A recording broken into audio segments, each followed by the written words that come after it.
Overlord 2 Episode 6 review. So the episode starts off with the butler. I am terrible with names and I refuse to look them up.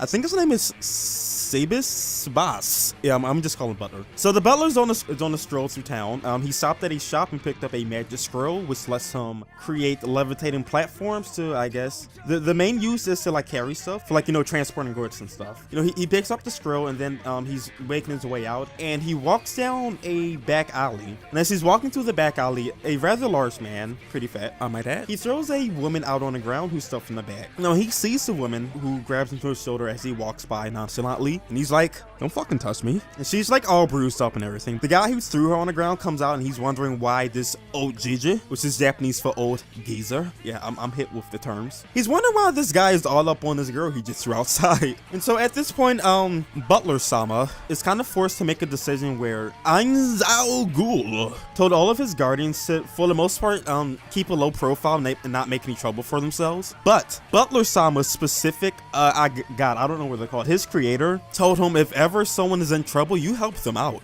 You do it. So internally, he's kind of struggling on what he should do right here, but at the end of the day, he listens to his creator, and that saying that help whoever's in trouble has become more or less a part of his core. So he has a very hard time following Ainz's orders with not getting involved with the local people. So after he confirms with a woman that she indeed wants help, he whisks her away, and then he gives the fat guy some money to get out of town and stuff, because the fat guy brings up that there's this organization called the Eight Fingers, which I know about because I read the manga and the anime will sort of get to. They go over a little bit about them in this episode, but this episode's more or less to introduce them. He brings up that he works for the Eight Fingers and that if he doesn't take care of this woman right now, then he could get in trouble. So Butler-sama just throws him some money, tell him to get out of town, get lost. I don't want to see you anymore, bro. You're not my problem. He takes the woman back to the manor, and Goldilocks, she's a slime monster. I don't know if she has a name. She probably does. I don't care what her name is. Goldilocks-sama, who is also racist as all hell, is kind of like, what are you doing with that filth? Do you want me to dispose of it? Was there an accident or something? Because you shouldn't have her. So Butler-sama kind of convinces her to relax for a bit. Let's let her stay here for a night. And of course, Goldilocks doesn't want to do that, but she eventually concedes. And after she wakes up, Butler-sama goes to talk to her, and they kind of have a little chit-chat about what's been going on. She can't talk that well, and she begins crying after she realizes that someone actually finally saved her. And all the hospitality makes her really emotional. And they start to hug it out, and you really get the sense that Butler-sama, he wants to take care of her and make sure that she's well. So we eventually cut away to the God, what is his name? I think his name is Stroganoff, like beef stroganoff. Yeah, Stroganoff, which was the blue-haired warrior from a couple episodes ago who fought the vampire, and she kind of wrecked his ass and he ran off. He's back. He wakes up in the bed and he goes downstairs to talk to one of his, I guess, old friends. And he's going through his own issues because, well, for one, he finally realizes that humans will never get to their level. No, just like demons, monsters, and higher class level creatures. And no matter what they do, humans cannot get to their level. All the training that they're putting in to, get stronger, it really honestly amounts to nothing. So there's no point in even trying at this point. And, his friend tries to, reason with him, like, oh, it's not all hope. It's just gotta shoot for the stars and keep trying, my boy. And he's like, no, you haven't seen what I see, man. I've seen some things. He's kind of lost his will to not only be a warrior / bandit, but fight, train, to just live. He's kind of broken down. He wants to give up on life. I mean, I honestly would too. In a world where strength is more or less determined by your species or your genetics, there is nothing you can do if a dragon just strolls through town, because your species can't handle that. Maybe you could get a few magic items, but other than that, you're kind of just rip. After that, we cut over to a field of marijuana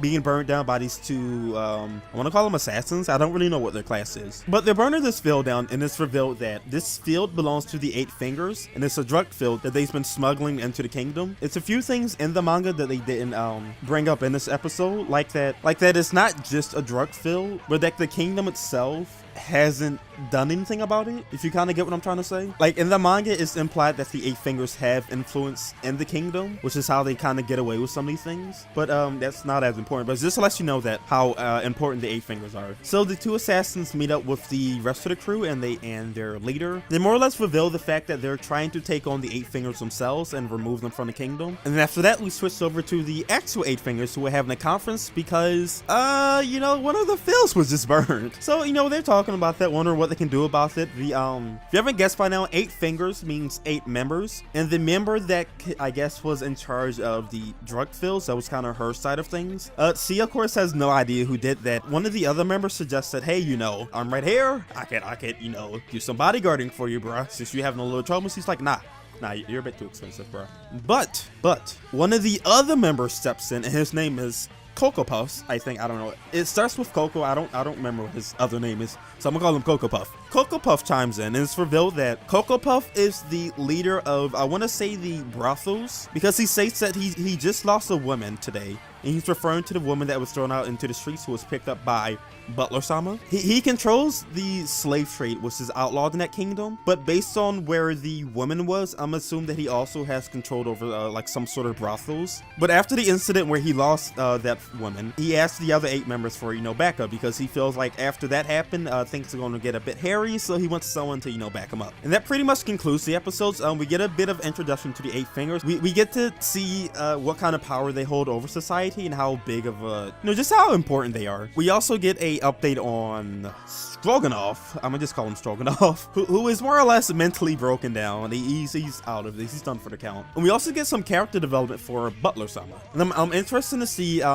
where his character is going to go from here, because not only him, all of the Guardians more or less have something that was left over by their creator that more or less goes against Aiza's orders. So like again for Butler, while Ainz wants you to keep a low profile, not get too involved with the local areas, so you don't bring too much attention on yourself. He was told by his creator to help people, and so that directly conflicts with what Ainz wants him to do. And so it's interesting to see how that's going to play out for the rest of the episodes. I'm wondering what exactly he's going to do with the woman, because at some point I'm assuming Ainz is going to find out, and it's going to have to like piss this to him that, okay, I know I did what you didn't want me to do, but we shouldn't throw her out. Let me explain why we need her. And then like in the other episodes with the, I don't remember his name, I'm gonna call him the Cricket, the giant samurai guy with 4 arms. He looks like a cricket or something. Like in that episode when Ainz was trying to test whether or not his guardians can actually grow and evolve and start to think for themselves, this eventually can lead to the Butler kind of branching out and doing his own thing and showing Ainz that he's not just the guardian that he thought he was, but that he can sort of develop into his own person. So I'm pretty curious about where this is gonna go. So what do you think of Butler-sama? I think his name is Sebas-sama? What do you think of Butler-sama and how his character is going to evolve throughout the series? Or I guess this one particular arc. Did you enjoy the episode? Do you feel bad for, I think his name was Hourglass, honestly. On the glass. I'm just messed it up at this point. Do you feel bad for the blue-haired wonder? If you was in his situation, how would you react to knowing that you, as a human, cannot do it, you know? Like, how would that make you feel, honestly? Would you give up like he would, or would you, you know, find some way to keep pushing onward and fighting and training and getting stronger, and regardless of whether or not it actually means anything, would you keep fighting or would you give up like he would? And if you enjoyed the video, why not drop a like and subscribe to my channel? Peace.